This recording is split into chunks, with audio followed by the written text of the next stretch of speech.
السلام عليكم ورحمة الله وبركاته.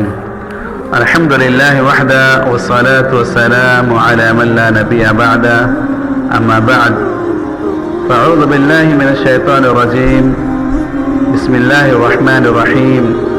نحن نقص عليك نبأهم بالحق إنهم فتية آمنوا بربهم وزدناهم هدى وربطنا على قلوبهم إذ قاموا فقالوا ربنا رب السماوات والأرض لن ندعو من دونه إلها لقد قلنا إذا شططا.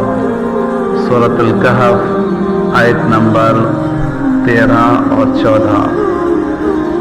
معزز ناظرین کرام، آج ہم آپ کے سامنے حاضر ہیں ایک نئے ایپیسوڈ کے ساتھ.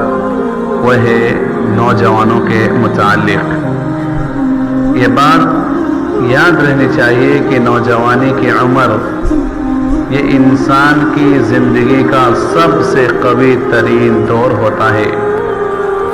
بلا شبہ نوجوان ہی امت مسلمہ کا قیمتی سرمایہ ہے. باہمت، باشعور، متحرک، پرجوش اور پرعزم نوجوان ہر زمانے میں اسلامی انقلاب کے نقیب، کمانڈر، سردار رہے ہیں. وہ قومیں خوش نصیب ہوتی ہیں جن کے نوجوان فولادی ہمت اور بلند عزم و استقلال کے مالک ہوتے ہیں. کامیابی ہمیشہ ان قوموں کا مقدر ہوتی ہے جن کے نوجوان مشکلات سے گھبرانے کے بجائے دلیری سے مقابلہ کرنے کا ہنر جانتے ہیں. وہ قومیں ہمیشہ سرخرو رہتی ہے جن کے نوجوان طوفانوں سے ٹکرانے کا حوصلہ رکھتے ہیں. جوانی وہ عرصہ حیات ہے کہ جس میں ہمتیں جوان اور حوصلے بلند ہوتی ہیں. معزز ناظرین کرام، یہی وجہ ہے کہ انبیاء علیہ السلام اور ہر دور کے مصلحین کی انقلابی پکار پر نوجوانوں نے ہی سب سے زیادہ توجہ دی. اسلامی تاریخ میں اس حوالے سے بے شمار واقعات موجود ہیں اور قرآن مجید میں بھی متعدد مقامات پر اسلام پسند نوجوانوں کے تذکرے ملتے ہیں. چنانچہ اللہ رب العالمین نے سورۃ الکہف کے بارے میں فرمایا، سورہ کہف کی آیت نمبر 13 اور 14، کہ وہ چند نوجوان تھے جو اپنے پروردگار پر ایمان لے آئے اور ہم نے انہیں مزید رہنمائی بخشی اور ہم نے ان کے دلوں کو اس وقت مضبوط کر دیا جب انہوں نے کھڑے ہو کر اعلان کیا کہ ہمارا رب تو وہی ہے جو آسمان اور زمین کا رب ہے، ہم اس کے سوا کسی اور الہ کو نہیں پکاریں گے. اگر ہم ایسا کریں تو یہ ایک بعید از عقل بات ہوگی. یہ وہ نوجوان تھے جنہوں نے وقت کے ظالم حکمراں کی آنکھوں میں آنکھیں ڈال کر رب العالمین پر ایمان لا کر حق پرستی کا اعلان کیا. ان چند نوجوانوں نے اپنے زمانے میں جو کردار ادا کیا وہ تمام نوجوانوں کے لیے نمونہ عمل ہے. اسی طرح سے قرآن مجید نے موسیٰ علیہ السلام پر ایمان لانے والے چند نوجوانوں کا تذکرہ کیا. موسیٰ علیہ السلام کی قوم انہیں بار بار جھٹلا رہی تھی، لیکن چند نوجوان تھے جنہوں نے کٹھن حالات میں موسیٰ علیہ السلام کی نبوت پر ایمان لا کر ان کا ساتھ دیا. اللہ رب العالمین نے سورہ یونس کے اندر اس چیز کو نقل فرمایا ہے. موسیٰ علیہ السلام کو اسی قوم میں سے چند نوجوانوں کے سوا کسی اور نے نہ مانا.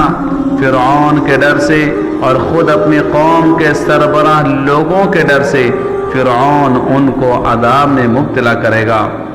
اسی انداز سے احادیث مبارکہ میں بھی نوجوانوں کے متعلق کئی روایتیں ہمیں ملتی ہیں، کیونکہ اسلام میں نوجوانوں کو بڑی اہمیت حاصل ہے. جوانی ایک عظیم نعمت ہے اور قیامت کے دن اس جوانی کے بارے میں خصوصی سوال کیا جائے گا.